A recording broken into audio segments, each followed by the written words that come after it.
नमस्कार दोस्तों, आशा करते हैं प्रभु जी की कृपा से आप सभी लोग अच्छे होंगे। इसके साथ साथ हम भगवान से प्रार्थना भी करते हैं कि आप सभी लोग खुशहाल रहें और आपका जीवन दीर्घायु हो।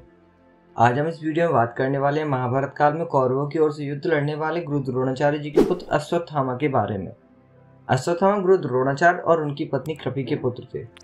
जब पुत्र प्राप्ति की इच्छा से गुरु द्रोणाचार्य ने और उनकी पत्नी कृपि ने तमसा नदी के तट पर तपेश्वर नामक शिवलिंग के सम्मुख भगवान शिव जी की तपस्या की, तब उनकी तपस्या से प्रसन्न होकर शिव जी ने उन्हें पुत्र प्राप्ति का वरदान दिया। इस वरदान की वजह से शिव जी के अंश से अश्वत्थामा का जन्म हुआ। जब इनका जन्म हुआ तो इनके कंठ से अश्व के समान हिनहिनाने की ध्वनि उत्पन्न हुई, जिससे इनका नाम अश्वत्थामा पड़ा। अश्वत्थामा भी अपने पिता की तरह शस्त्र व शास्त्र विद्या में निपुण थे। महाभारत के युद्ध में उन्होंने सक्रिय भाग लिया। महाभारत के युद्ध में अश्वत्थामा कौरव पक्ष की सेना के सेनापति भी थे। युद्ध में इन्होंने बहुत ही व्यापक स्तर पर पांडवों की सेना का संहार किया। पांडवों की तरफ से जब भीम का पुत्र घटोत्कच युद्ध में शामिल हुआ तो उसने युद्ध में भयंकर तबाही मचा दी।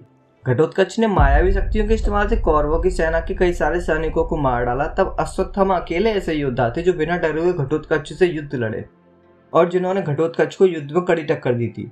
अश्वत्थामा ने घटोत्कच के पुत्र और भीमसेन के पुत्र अंजन पर्वा को उसी प्रकार मार डाला जैसे भगवान महेश्वर ने अंधकासुर का वध किया था।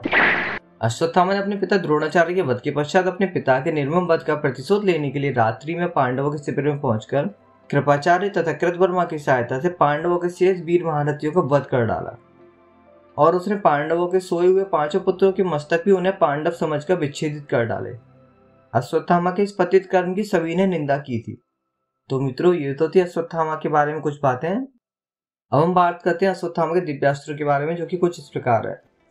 अश्वत्थामा को जन्म से ही एक दिव्य मणि प्राप्त थी जो कि उसे दैत्य, दानव, शस्त्र, व्याधि, देवता, नाग आदि से भय मुक्त रखती थी।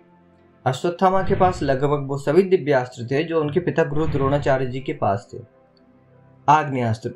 अश्वत्थामा के पास आग्नेयास्त्र भी था जो कि बहुत ही प्रलयंकारी अस्त्र था। इसके उपयोग से भयंकर अग्नि उत्पन्न होती थी। वायव्यास्त्र। इस अस्त्र के प्रयोग से भयंकर तूफान आता था और अंधकार छा जाता था। पर्जन्य अस्त्र। यह अस्त्र भी काफी शक्तिशाली अस्त्र था। यह अस्त्र आकाश में बादल उत्पन्न करता था जिससे युद्ध मैदान में अंधेरा छा जाता था और भयंकर बारिश होती थी। वरुण अस्त्र। वरुण अस्त्र का प्रयोग रामायण एवं महाभारत काल में देखने को मिलता है। इस अस्त्र के प्रयोग से भयंकर मेघों का समूह उत्पन्न होता था जिससे भयंकर वर्षा होती थी। इस अस्त्र का उपयोग आग्नेयास्त्र की काट के रूप में भी करते थे। ब्रह्मास्त्र। अश्वत्थामा के पास ब्रह्मास्त्र भी था। उन्हें यह अस्त्र अपने पिता गुरु द्रोण से प्राप्त हुआ था। यह बहुत ही घातक अस्त्र होता है जिसका प्रयोग करने के बाद यह शत्रु को समाप्त करके ही शांत होता है। नारायण अस्त्र।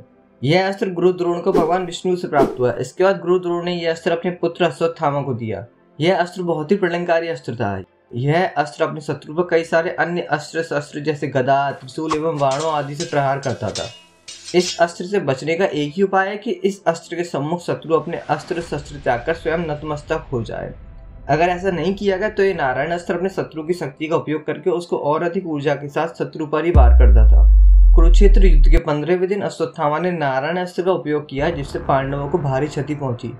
तब श्री कृष्ण जी ने सभी को उनके अस्त्र शस्त्र त्याग कर नारायण अस्त्र के आगे नतमस्तक होने को कहा। तब जाकर यह अस्त्र शांत हुआ। ब्रह्मशिरा अस्त्र। यह अस्त्र ब्रह्मास्त्र से 4 गुना अधिक शक्तिशाली अस्त्र था। इसका प्रयोग करने से बहुत ही व्यापक स्तर पर विध्वंस होता था। वज्रास्त्र। अश्वत्थामा के पास भगवान इंद्र का शक्तिशाली दिव्यास्त्र वज्रास्त्र भी था जिसके इस्तेमाल अश्वत्थामा ने घटोत्कच के पुत्र अंजन पर्वा से युद्ध के दौरान किया था। नागास्त्र। इस अस्त्र के प्रयोग से विषधारी सर्पों के समूह बड़ी मात्रा में आक्रमण करते थे जिससे बड़ी मात्रा में विरोधी सेना का नुकसान होता था। नागास्त्र की भांति नागपाश अस्त्र भी अश्वत्थामा के पास था। गरुण अस्त्र। यह अस्त्र महाभारत के शक्तिशाली योद्धाओं के पास था। इसका इस्तेमाल नागास्त्र और नागपाश अस्त्र की काट के रूप में होता था।